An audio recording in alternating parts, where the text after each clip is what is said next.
Hey guys, today I'm going to show you how to import a watch only wallet.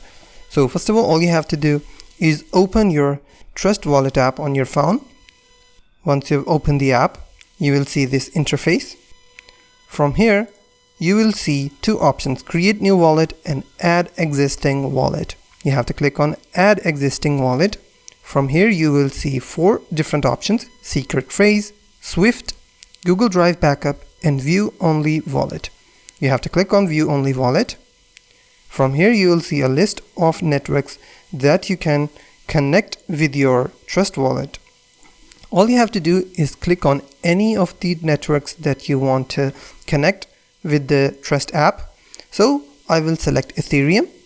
From here you can enter the name of your wallet. For example, you can select Ethereum wallet, or you can select any name, and then you have to paste the address or the domain name of your Ethereum wallet or any network that you want to connect.